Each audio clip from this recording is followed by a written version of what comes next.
Hello and welcome to Women Developing Brilliance. I'm your host, Casey Rossi. It's my great pleasure to present interesting stories of creative women sharing their message and lighting up the world with their presence and offerings. Get ready to be inspired. You can learn more about creating a business that you love by visiting kcrossi.com. Enjoy!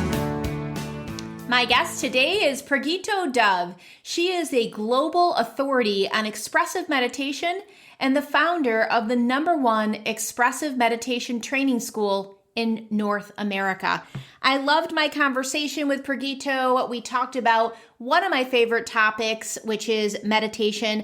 I have been a long-time meditator. In fact, September was my 30th year of meditating on a daily basis. And honestly, I don't know who I would be without it at this point. So we talked a lot about peace, prosperity, passion, how to lead from the heart, and so much more great information for those of you that are interested in tuning in and dropping away from the head space and more into the heart space so you can lead in a very full and fulfilling way. I hope you enjoy this episode. Pragito, welcome to the show. I'm really looking forward to having you as a guest and diving into one of my absolute favorite topics, which is meditation. Well, thank you so much for having me, Casey. I'm absolutely thrilled to be here, and I absolutely love talking about meditation. Yes. Awesome. So before we begin, one of the questions that I was just curious about is Pragito Dove your birth name, or did it come about from a transformation or maybe a pivotal shift in your life? Well, it represents a pivotal shift in my life. My name Pragito was given to me by the enlightened mystic Osho, and it means song. Actually, the full name he gave me was Ma Santosh Pragito, Santosh meaning contentment, and Pragito meaning song. So I took the Pragito and made that my legal name, Pragito Dove. Yeah. Wow, that's beautiful. I had a feeling you can always tell with names that just kind of catch you as being super unique that some kind of cool story behind it. So thank you for sharing that. So let's dive in. How did you get interested in meditation?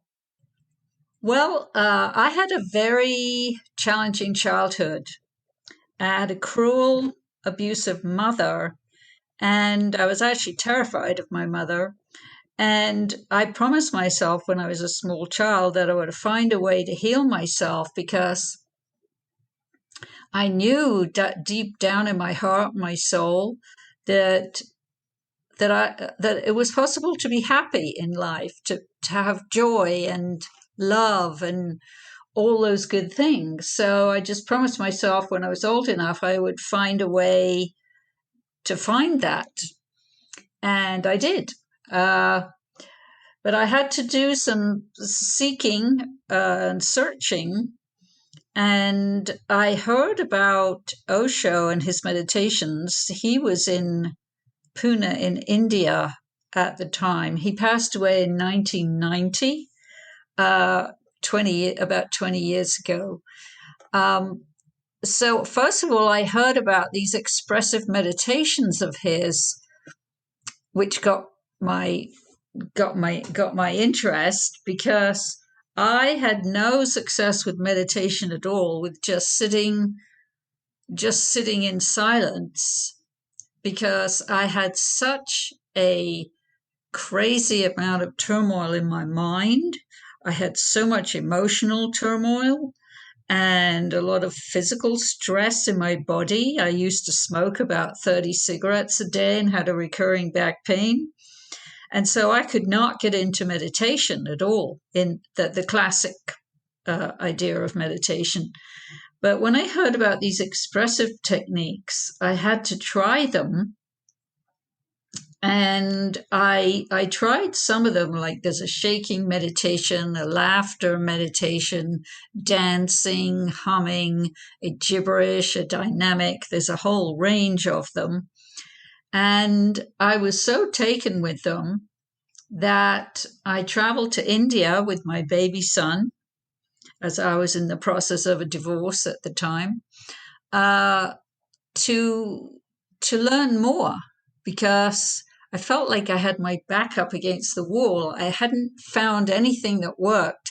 And when my son was born, I just had to find something, because I knew I was full of all this emotional turmoil, and I didn't want to transmit all that to him, and that we have another unhappy person on the planet.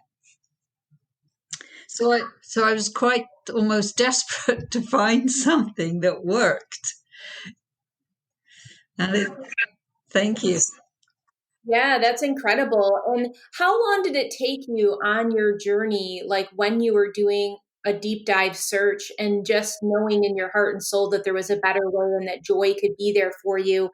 How many years did it take you before you found what worked?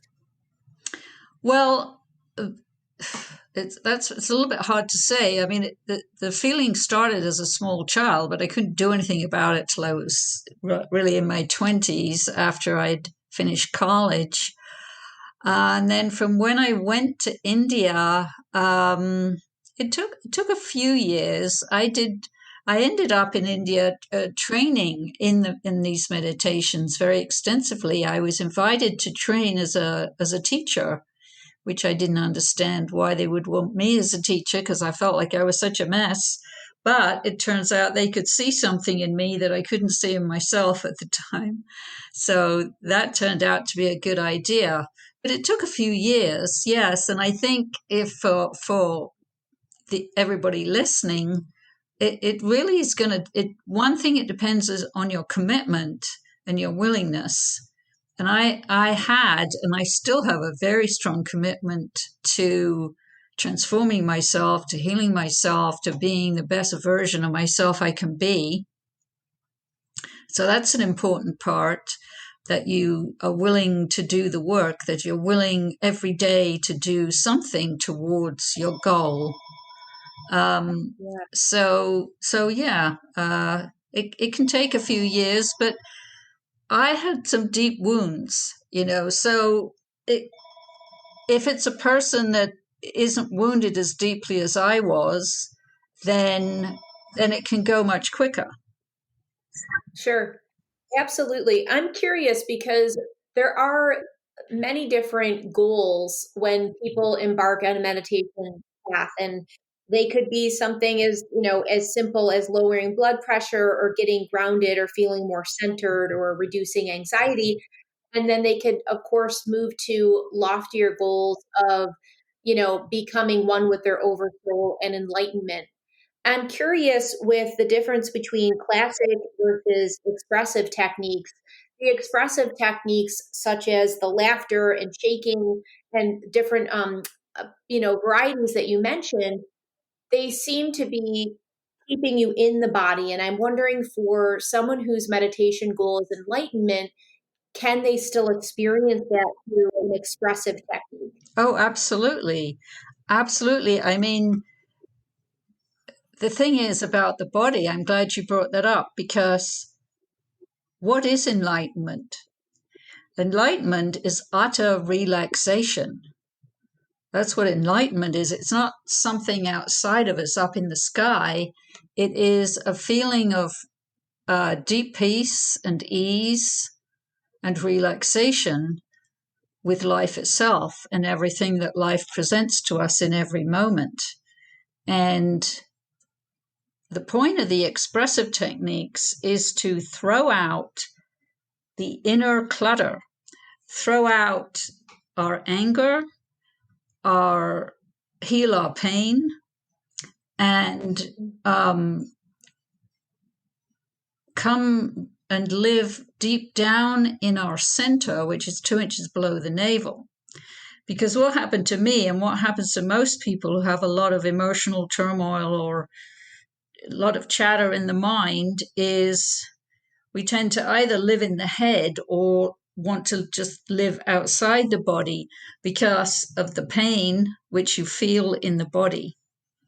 So the most difficult part of meditation I have found with people is that when you close your eyes, that in that moment, then there's the mind chatter seems like it's the worst it's ever been, although actually it's always been there.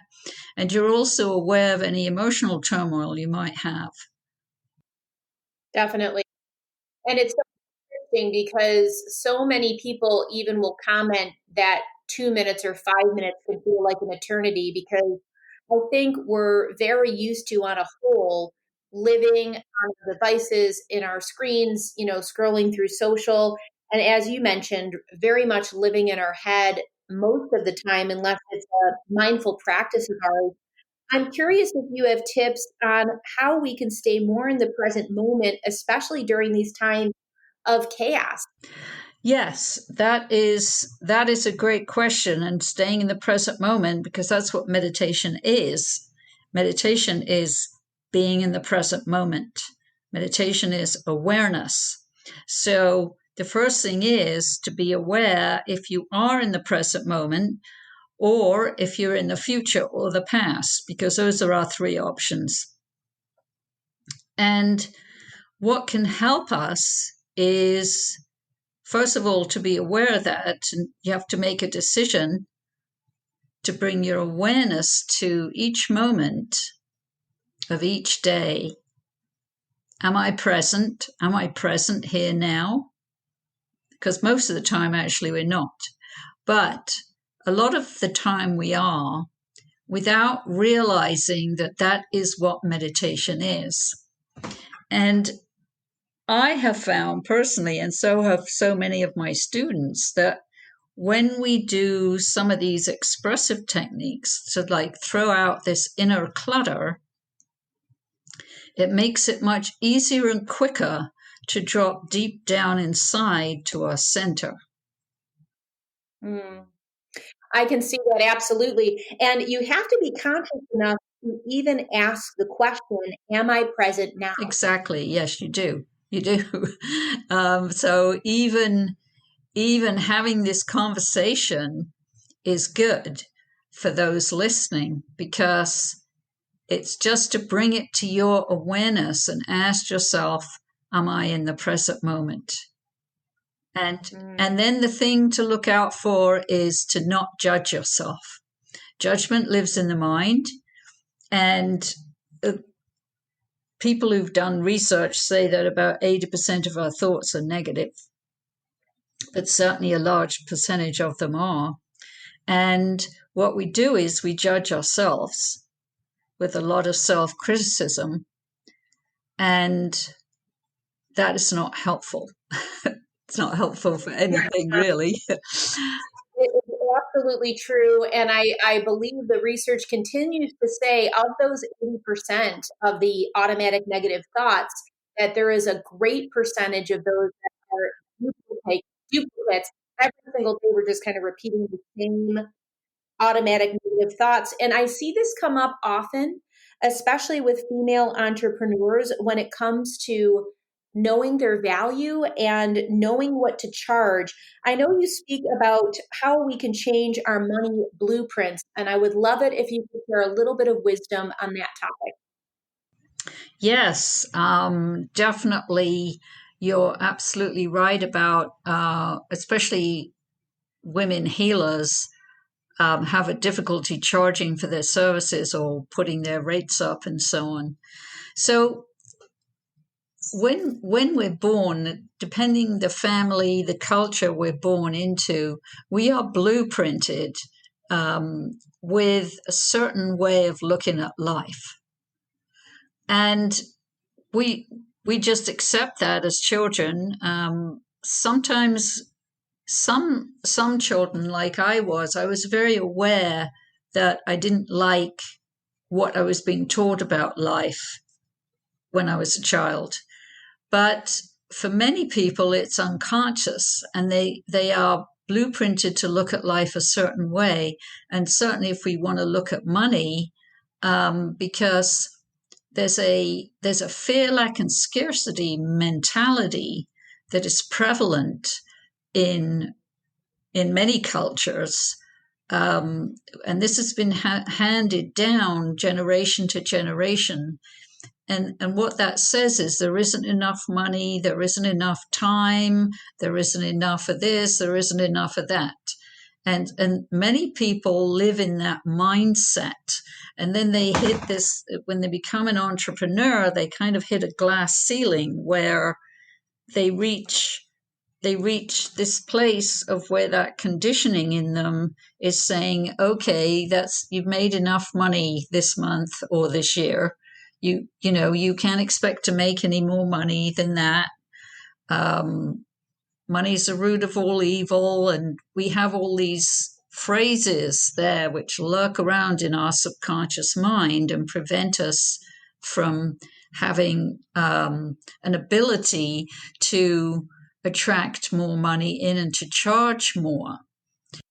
Absolutely. How can we break through that self-imposed glass ceiling? Well, the first thing is to become aware of it. Awareness is always the beginning.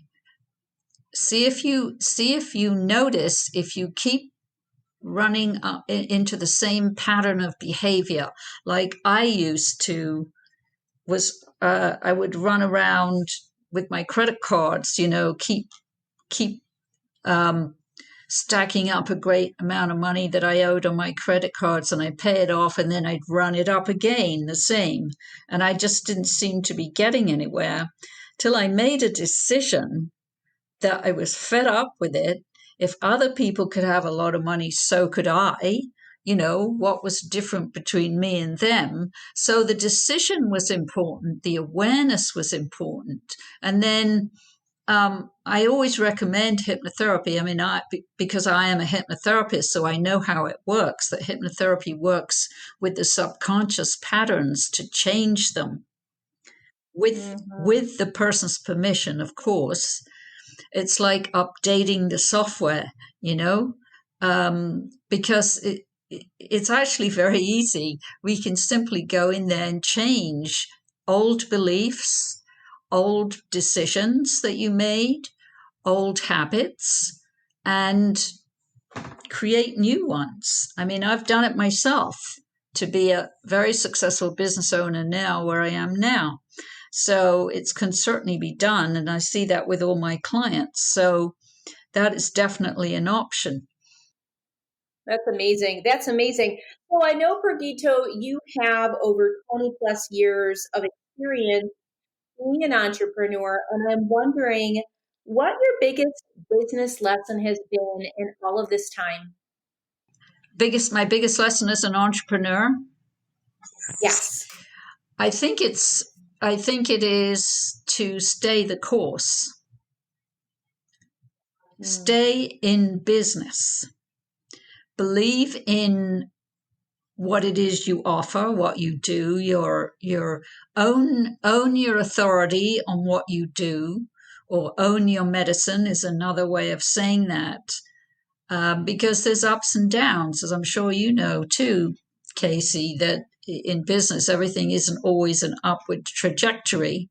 We hit difficult obstacles, and in a way it's almost like the business grows as we grow. So I've had to keep up leveling myself so that I can expand to reach more people, because that's always my goal, is to reach more people with the benefits of all these meditations and the benefits of the hypnotherapy work I do, and to stay with it, to not give up. I think a lot of people are expecting more immediate results. In fact, I just had a coffee chat today with a colleague, and it's her first year in business, and she's already feeling exasperated because she's been, pedal to the ground from January till now with learning and growing and, doing and launching. And it's kind of like, wait, why isn't it happening? And I do think your advice on staying the course and being patient and also understanding your capacity to up level is a very key element there. Yeah. And I would say that many of us want that automatic abundance. And so in that, why does it feel so hard sometimes to achieve it? Well, because fear and doubt come in. And the self-judgment, which I've mentioned before. It starts to bring up our deeper issues, like, maybe I'm not good enough, or maybe I should be smarter in this area or smarter in that area, or maybe I'm just not really a very good healer. And all those doubts and fears come up. And then another very interesting thing I found is, this might sound funny, the fear of success. Because, for example, one thing I had to do some hypnotherapy work on actually was being more successful than my father, because he had a job. He didn't have his own business. And I realized at one point I had this, I guess it was a fear or an embarrassment of making more money than he did, being way more successful than him.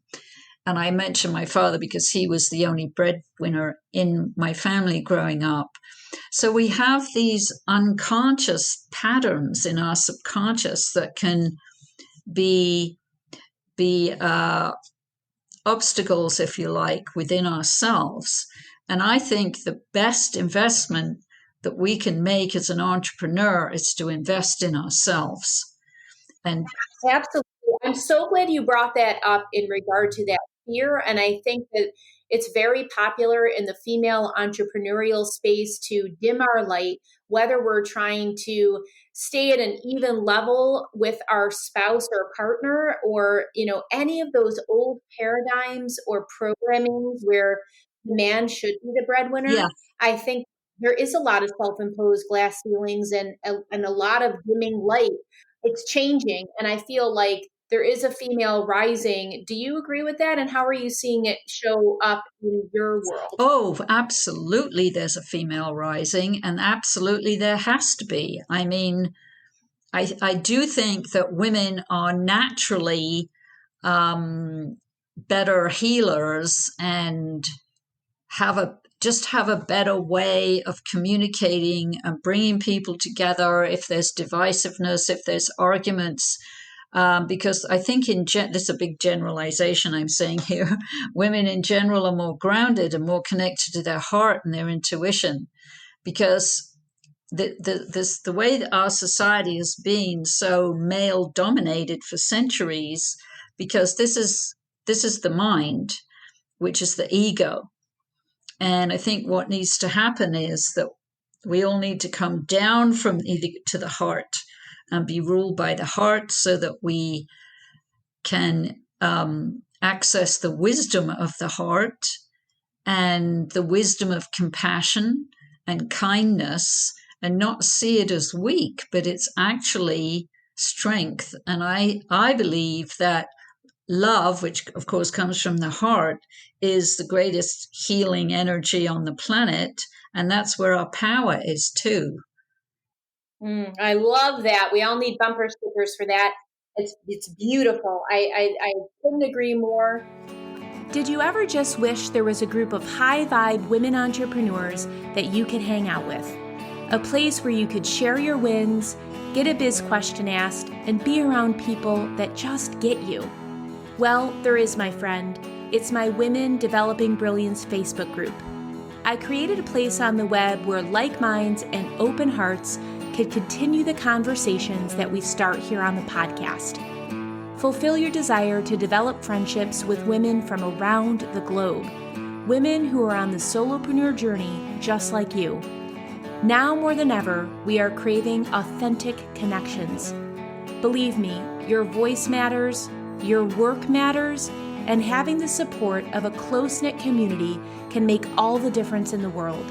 So head over to Facebook and go to facebook.com/groups/Women Developing Brilliance and request to join my private Women Developing Brilliance Facebook group, the gathering place for heart-centered female entrepreneurs looking to create an impact, increase their income, and connect deeply with themselves and others in the process. I can't wait to welcome you in my Women Developing Brilliance Facebook group, where you'll be encouraged to introduce yourself, ask a question, and meet other ambitious lightworkers just like you. Again, it's facebook.com/groups/women developing brilliance. I'll catch you there. I'm curious, you talked about the money blueprint being set from a very early stage in our life. And I'm wondering for the listeners that we have a lot of spiritual oriented listeners and people that, are very dedicated to their morning routine and rituals, whether it be meditation, journaling, yoga, and so forth, and even tapped into manifesting and tapped into the law of abundance. And they're not seeing the results and they're getting a little frustrated. And so I'm wondering from your viewpoint, Pragito, if you feel that these results that we're seeing on a physical level are part of the karmic destiny for that individual, or is it a lack of something else?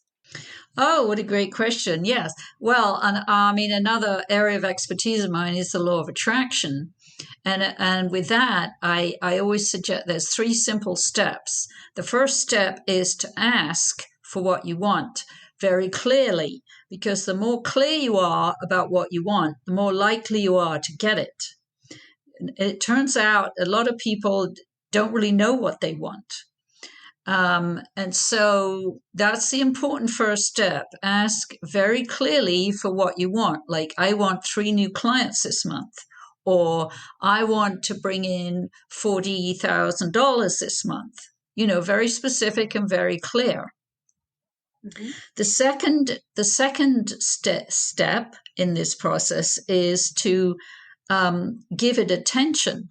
Like, if, for example, if you want 3 new clients this month, then put that out there. Put out, whether it's social media, your newsletter, your phone calls, write down lists of prospects, of people you've talked to. Maybe there's some new people you can talk to. Maybe there's some networking things you can do on Zoom or something like that. But put attention to marketing yourself so that you can attract clients or prospects to start with. And then there's the third step. And the third step is the most difficult for people. And the third step is allowing and receiving. That's so huge, so very huge. And you're right. There is a fear of loss of control if we were just going to let go and allow or even surrender into the success. And I feel that many people, myself included, are pros at step 1 and 2. And when it comes to step 3, we fall short. And many times then we don't experience the desired result or goal. Yes, exactly. And that's why, like, in your question, you're saying, somebody you mentioned had been working very hard, not seeing results yet, getting frustrated. So the getting frustrated is getting in your way. Because the law of attraction works on energy, and the law of attraction is just a one-trick pony. All it does is match, and it matches your energy. It doesn't care who you are or whether you're a famous Hollywood movie star or a rickshaw driver in Calcutta. It doesn't care. All it does is match your energy. So if the energy you're putting out is fear or tension or stress, or doubt, then guess what? That's what you get back. It's impeding you to get frustrated. So what we have to do, because the feeling state is the most important in the law of attraction, which is our subconscious, and for our body, it's like the neck down. The neck down is the feeling state, which is about 95% of us. So what we have to do is pay attention to our feeling state at all times. Because I do it like a scale of 1 to 10. So we could say 1 is a very negative feeling state and 10 is a high vibe feeling state of love and joy and gratitude. And what you want to do is keep yourself up there at an 8, 9, 10.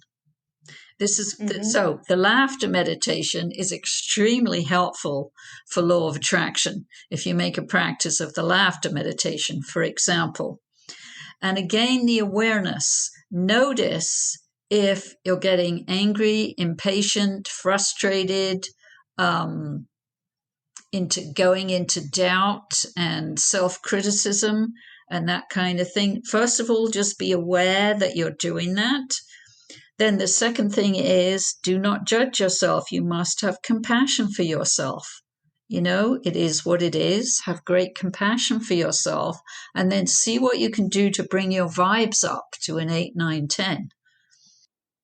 That's beautiful. And I think for a lot of the high achieving women that listen to this, it's really simple to be able to just break it down where you're talking about tuning in and raising your vibration and dropping from the head space and into the heart space. And I know because, many of us have lived in more of the mental realm for years and years that it's a practice. Yeah. It's not going to be like an overnight shift. I'm still lingering on the karmic destiny bit, and I'm wondering, Pragito, if you feel that, do you feel that we have the power to shift our destiny karma? Oh, totally we do. I've shifted mine. Yes, absolutely. And again, actually, I would mention the hypnotherapy here because sometimes, especially with healers, of course, I attract a lot of healers to work with.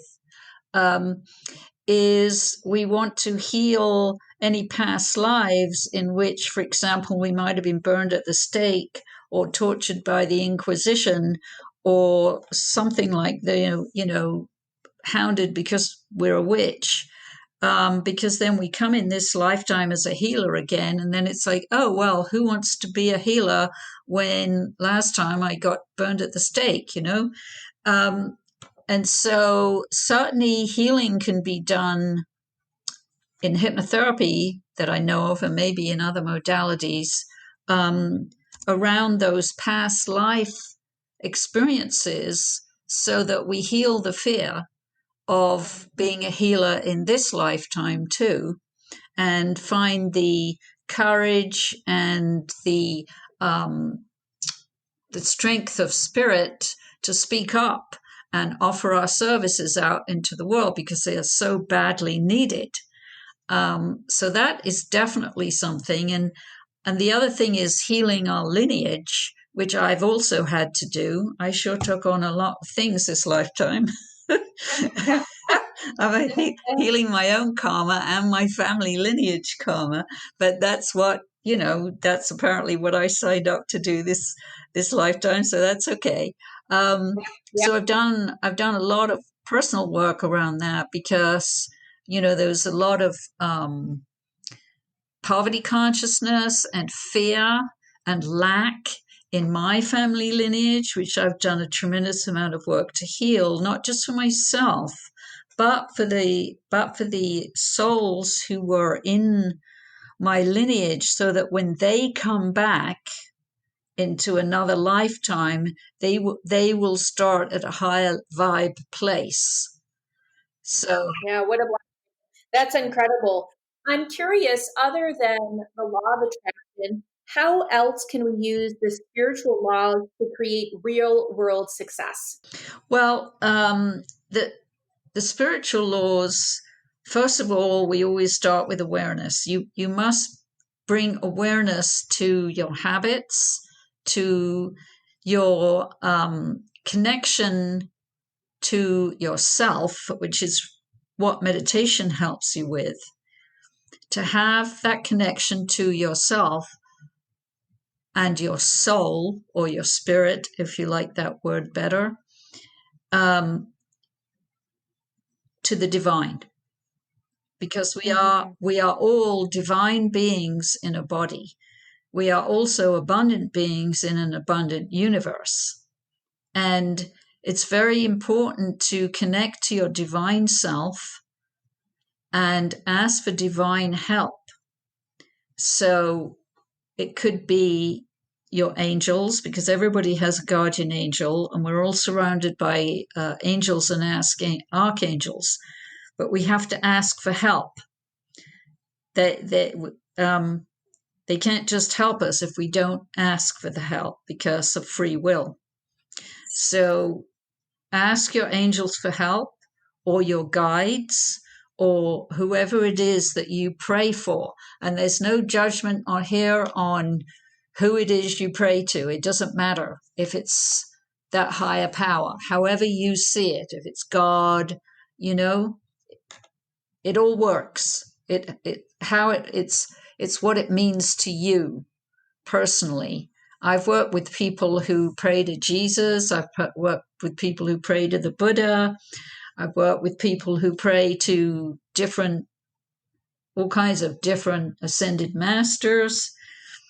It doesn't matter who they are, but just that there's the awareness of that divine connection we all have, which can bring in a huge amount of help and support, especially if you're feeling fear or unworthy, or that you don't matter, or what you have to offer doesn't matter. And if you're going into those places, then absolutely connect to your spiritual source. Absolutely. And it really goes back to surrenderance and allowing and receiving and letting go a little bit and realizing, in a way, it's so refreshing and relieving to drop the mindset that everything is your responsibility. Yes. So I think it's just really beautiful to tap into that higher force and to lay down any ego and to ask for help. That's awesome. So I'm curious what your number one tip for heart-led leaders is. Well, listen to your heart, listen to the wisdom of your heart, and trust yourself. Because when you're a leader, you know, likely you'll get criticism from people that have the courage to stand out from the crowd and lead can get criticized. So you need to be very strongly connected to yourself, to the wisdom of your heart, the wisdom of your body, and your higher self, or your soul, or your spirit, whatever word you like. Because then you lead from that place. And yes, you are going to be very willing to listen to people. Listening is a very important quality.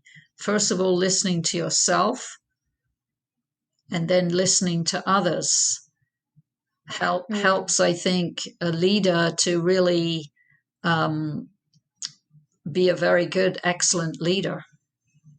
I totally agree. I think that compassionate listening is one of the best skills that you can have. And this has just been such a beautiful conversation. I would love it if you could let our listeners know how they can learn more about you and your Expressive Meditation Training School. Yes, so my website, www.discovermeditation.com, is where you can find out about my trainings, my meditation trainings, which will start in January, going through all next year. And the other thing that I just released my second book. It's called Lunchtime Enlightenment, and it was published just in August. It's on Amazon. It's a #1 bestseller on Amazon. And the subtitle of the book is Expressive Meditations for Manifesting Peace, Prosperity, and Passion. And there's I love it. It sounds like a trifecta to me. Congratulations on that accomplishment. And I will make sure to put those links in the show notes so people can get their hands on your wisdom and all the things that you've talked about today. Well, thank you. This has just been a fabulous conversation. Thank you so much for having me here.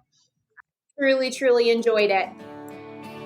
I hope you enjoyed today's episode on women developing brilliance.